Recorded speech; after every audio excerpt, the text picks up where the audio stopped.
Assalamualaikum warahmatullahi wabarakatuh. Selamat sore pemirsa Kabar Banten. Jumpa lagi dalam acara Sorotan Sepekan Harian Umum Kabar Banten. Badan Meteorologi, Klimatologi, dan Geofisika atau BMKG mengingatkan seluruh pihak untuk mewaspadai dampak dari fenomena El Nino. Kondisi menurunnya curah hujan ini berpotensi menyebabkan kekeringan, kebakaran lahan, hingga mengancam ketahanan pangan. Pemerintah daerah, termasuk di wilayah Provinsi Banten, telah di-warning agar segera menyiapkan langkah-langkah untuk antisipasi dampak dari terjadinya fenomena El Nino. Bersama saya, Rizky Putriananda, inilah Sorotan Sepekan Harian Umum Kabar Banten, edisi Jumat 28 Juli 2023. Badan Penanggulangan Daerah atau BPBD Provinsi Banten mengungkap sebanyak 75 kecamatan di wilayah Provinsi Banten terancam kekeringan akibat dampak dari fenomena El Nino. Puluhan kecamatan tersebut tersebar di kabupaten kota se-Banten. Mulai dari Tangerang, Tangerang Raya, Kabupaten Serang, Kota Cilegon, Kabupaten Pandeglang, hingga Kabupaten Lebak. Untuk mengetahui informasi terkini tentang ancaman El Nino di wilayah Provinsi Banten, saat ini sudah hadir bersama saya salah satu wartawan wilayah Provinsi Banten, Irfan Muntaha, yang akan menyampaikan hasil dari peliputannya terkait dampak dari fenomena El Nino ini di wilayah Provinsi Banten. Selamat sore Irfan. Selamat sore Rizky. Kabar sehat ya Irfan ya? Sehat alhamdulillah. Irfan, seminggu ini ya masyarakat juga kan khawatir dengan adanya fenomena El Nino ini. Bahkan El Nino ini sudah diworo-woro sejak tahun lalu ya Irfan ya? Betul. Nah Irfan, untuk update terbaru soal fenomena El Nino ini di wilayah Provinsi Banten seperti apa Irfan dari hasil peliputan? Iya Rizky, berdasarkan hasil peliputan saya ya di pemerintahan Provinsi Banten, dalam hal ini Badan Penanggulangan Bencana BPBD Provinsi Banten, bahwa menyebutkan ada 75 kecamatan ya 75 yang kecamatan. Dimungkinkan itu akan terdampak El Nino. Jadi 75 itu tersebar di wilayah kabupaten kota di Provinsi Banten begitu ya. Nah, paling banyak itu di wilayah Tangerang Raya. Tangerang Raya. Yang paling terdampak dari fenomena El Nino ini ya. Paling banyak ya, paling banyak jumlah kecamatan yang akan terdampak begitu oleh El Nino ini. Baik Irfan, kalau penjelasan dari BMKG Irfan, El Nino itu sebenarnya fenomena apa sih? Ya, El Nino ini memang sebagaimana masyarakat umum sudah mendengar ya, bahwa ini berdasarkan penjelasan dari BMKG pusat. Gitu. El Nino ini akan terjadi di tahun ini dan puncaknya tepat pada Agustus hingga September. Dan mungkin juga warga Provinsi Banten sekarang sudah merasakan bagaimana panasnya begitu ya, cuaca ekstrim, kemudian tentu itu sudah dirasakan dampaknya begitu. Nah, pada intinya memang BMKG mengatakan El Nino ini salah satu dampaknya adalah kekeringan. Kemudian dari kekeringan itu kemudian menyebabkan kebutuhan air bersih berkurang begitu kan untuk rumah tangga. Kemudian juga potensi terjadinya kebakaran hutan begitu. Dan tentunya itu kan dipastikan juga berdampak langsung terhadap kebutuhan masyarakat begitu ya, karena terhadap ketersediaan pangan karena dengan kekeringan ini juga akan berdampak besar terhadap wilayah pertanian di Provinsi Banten. Karena sebagaimana kita ketahui Rizky, Banten ini kan mayoritas masyarakatnya adalah hasil tani ya begitu Rizky. Jadi dampak dari El Nino ini karena musim kemarau yang berkepanjangan, berakibat kekeringan dan berdampak pada pertanian ya. Betul. Nah, ketersediaan pangan juga ya berarti ya Irfan. Betul. Itu yang justru lebih mengkhawatirkan ya, karena biar bagaimanapun begitu ya, pangan itu menjadi salah satu kebutuhan pokok masyarakat begitu. Kalau saja pangan ini terancam begitu, maka sudah dipastikan juga masyarakat akan kekurangan pangan begitu. Sementara kan yang kita ketahui juga harga-harga kebutuhan pokok di pasar ini kan sampai saat ini juga naik turun begitu ya. Bahkan cenderung naik ya, cenderung naik begitu. Khususnya untuk harga beras, telur, bahkan daging ayam potong itu, ayam broiler itu masih di naik harga yang cukup tinggi, Irfan. Nah, ini kan makanya pemerintah pusat dalam hal ini Badan Penanggulangan Bencana Nasional begitu ya, itu sudah mengirimkan surat langsung ke BPBD Provinsi Banten. Sebagaimana yang saya konfirmasi, Rizky, bahwa Kepala BPBD Provinsi Banten, Pak Nana, memang akan segera melakukan langkah koordinasi begitu dengan pemerintah kabupaten kota, dalam hal ini BPBD daerah ya, untuk mensinergikan bagaimana melakukan langkah-langkah strategis untuk mengantisipasi dampak dari El Nino ini. Khususnya terhadap beberapa lahan yang dimungkinkan akan terbakar ya. Karena tingginya tuh cuaca ekstrim dari dampak fenomena El Nino ini ya, Irfan ya. Betul, Rizky. Baik, Irfan, sejauh ini langkah dari pemerintah Provinsi Banten itu seperti apa dalam menghadapi fenomena El Nino ini? Iya, Rizky. Sejauh ini sih memang BPBD Provinsi Banten, karena ini adalah leading sektor bagaimana untuk penanggulangan bencana gitu ya, karena dampak El Nino ini pasti masuk kategori bencana alam gitu, kekeringan begitu ya. Nah, sesuai dengan instruksi BNPB begitu, BPBD Banten akan dititipkan 48 poin perintah ya dari BNPB, yang diantaranya adalah untuk melakukan sinergi dengan BPBD Kabupaten Kota, bersinergi dalam halnya untuk menganalisa kebutuhan dan tentunya ada hal-hal teknis untuk bisa mengantisipasi begitu ya, agar dampak kekeringan ini tidak terlalu meluas di masyarakat. Salah satunya adalah mengecek bagaimana kesiapan atau ketersediaan air yang memungkinkan itu masih tersedia untuk bisa mencukupi kebutuhan masyarakat ketika memang puncak El Nino itu di bulan Agustus September itu berlangsung gitu sih. Kemudian poin selanjutnya juga, karena ini adalah dampaknya terhadap masyarakat, maka BPBD Provinsi Banten diperintahkan dalam surat yang sudah saya sebut tadi agar juga menguatkan masyarakat dalam melakukan kesiapsiagaan. Nah, itu langkahnya seperti apa untuk masyarakat, Irfan? Yang pertama tentu menjaga agar kesehatan masyarakat khususnya ya, di lingkungan agar tetap lingkungan agar tetap bersih, kemudian juga memastikan bahwa ketersediaan air di bulan Agustus September itu ada gitu. Jadi ditentukan titik mana yang memang memungkinkan masih tersedia, maka itulah yang harus dijaga oleh masyarakat begitu, Rizky. Masyarakat juga harus hemat air artinya. Betul, Rizky. Selama fenomena El Nino. Bahkan di bulan Juli ini sudah muncul ya, Irfan ya. Betul. Beberapa yang kekeringan kan? Kekeringan. Seperti di daerah, saya dengar di daerah Kasemen ya. Di kecamatan di Kota Serang juga beberapa warga sudah mulai merasakan bagaimana dampak kekeringan ya, kekurangan air bersih begitu.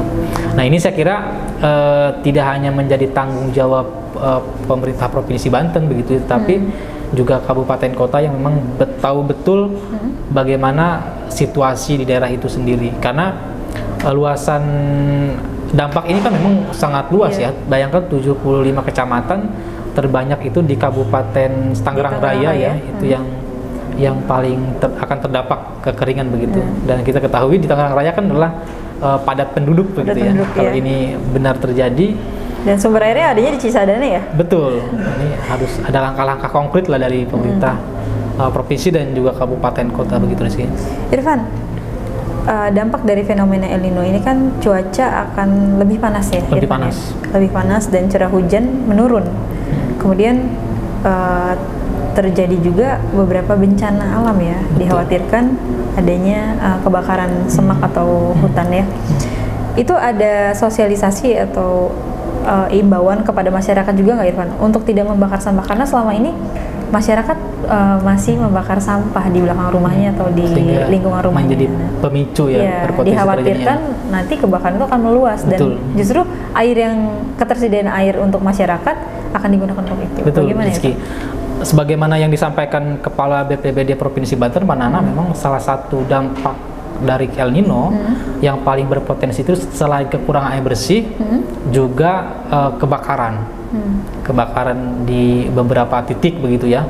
Maka kemudian BPBD Provinsi Banten, seperti yang saya katakan tadi, makna daripada kemudian mengikut sertakan masyarakat dalam kesiapsiagaan, salah satunya adalah untuk mengurangi potensi-potensi yang terjadi seperti kebakaran. Tentu antisipasi agar itu tidak terjadi, ya tidak membuang sampah sembarangan, kemudian juga kalau membuang puntung rokok juga tidak sembarangan begitu kan. Khawatir kan nanti kebakaran lebih luas ya. Betul, karena berdasarkan temuan-temuan saya juga peliputan-peliputan yang sudah dilakukan begitu, kadang juga terdengar bahwa salah satu penyebab kebakaran adalah membuang puntung rokok secara sembarangan, karena kan panas, kemudian rumput itu kering sehingga api pun mudah membakar lahan yang kering itu, Rizky. Jadi untuk masyarakat yang merokok sebaiknya jangan membuang sampah atau membuang puntung rokok dalam keadaan menyala.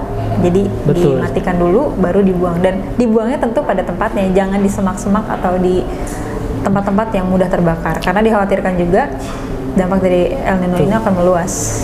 Jadi harus dipastikan begitu ya? Iya, harus dipastikan. Jadi jangan hanya mengandalkan pemerintah, tapi juga masyarakat harus menyadari dan ikut berpartisipasi dalam, untuk ya. Dan yang lebih penting lagi, Rizky, karena dampak El Nino ini, kekeringan begitu ya, masyarakat akan merasakan tidak adanya ketersediaan air, kemudian keringnya lahan pertanian, kemudian ya tadi soal terbakarnya beberapa lahan begitu ya. Maka saya kira pemerintah harus benar-benar konkret perencanaannya. Misalkan ketika memang ada petani yang mengalami gagal panen begitu ya, karena kekurangan begitu, kekurangan air gitu, maka ini pemerintah harus punya langkah konkret bagaimana caranya agar petani ini tetap dia merasa tidak dirugikan begitu ya, atau dia dalam kecukupan pangannya itu tetap ada di rumahnya. Kemudian kekurangan air bersih bisa, karena kan memang kekurangan air bersih saya kira ini sering kali juga terjadi setiap tahun ya. Maka pemerintah harus membuat strategi khusus gitu, di mana ketersediaan lahan air bersih, titik-titik mana saja yang akan disalurkan begitu, itu harus ada strategi yang lebih mantap lah gitu ya. Harus punya cadangan ya. Betul, sehingga ketika puncaknya El Nino itu berlangsung gitu, pemerintah sudah bisa jalan gitu, bukan lagi pemetaan. Karena saya khawatir justru ini udah masuk ke dalam ini kan? Iya, ketika terjadi baru analisa dan sebagainya begitu. Iya, sedangkan di bulan Juli, Agustus, September ini sudah masuk fenomena El Nino ya. Bahkan hari ini pun kan di Kota Serang beberapa warga Kecamatan Kasemen ya sudah mulai kekurangan air bersih. Ya, mereka agak krisis mungkin ya. Betul. Irfan, kalau untuk dari pemerintah Provinsi Banten sendiri, di Banten ini kan punya bendungan Sindanghela. Apa itu sudah dilakukan koordinasi dengan pihak balai terkait ketersediaan air bersih? Iya, karena salah satu perintah dari BNPB itu memastikan gitu ya titik-titik ketersediaan air, maka saya kira ini perlu dilakukan begitu ya, perlu dilakukan, dan mudah-mudahan mungkin pemerintah Provinsi Banten sudah melakukan itu gitu ya.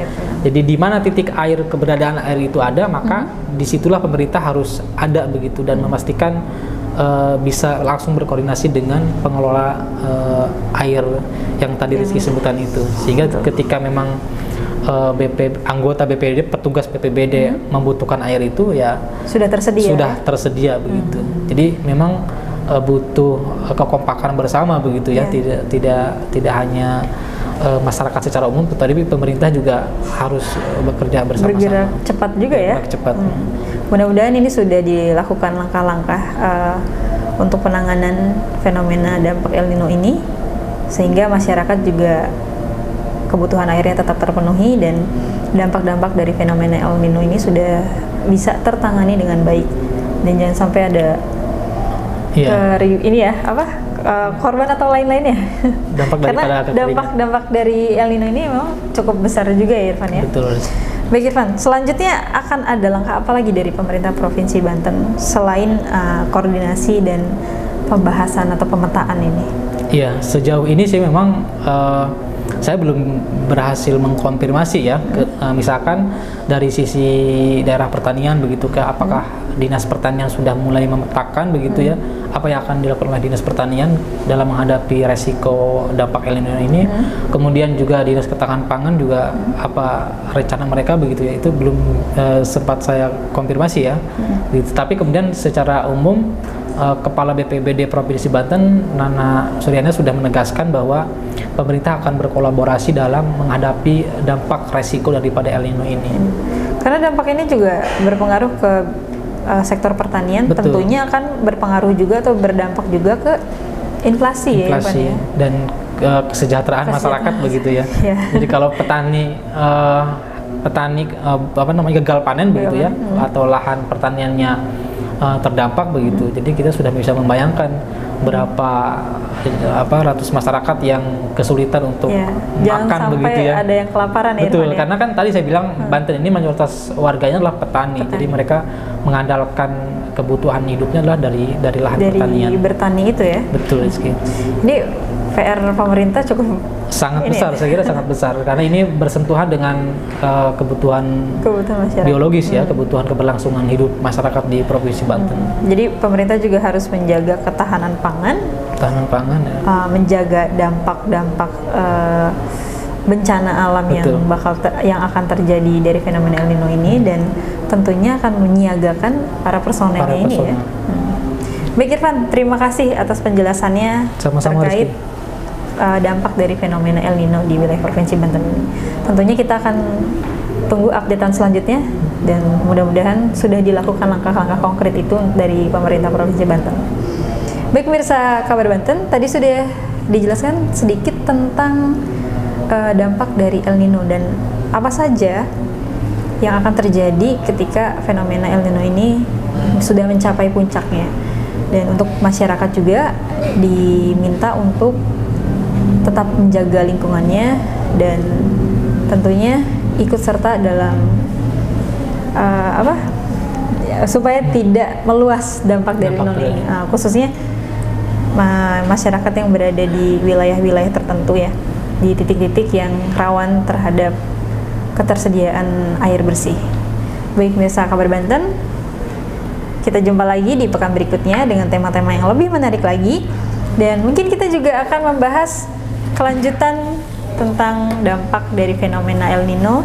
Dan jangan lupa untuk update selanjutnya baca koran Harian Umum Kabar Banten edisi Jumat di online ya, media online dan media sosial Kabar Banten. Saya Rizky Putriananda dan Irfan Muntaha pamit undur diri. Assalamualaikum warahmatullahi wabarakatuh.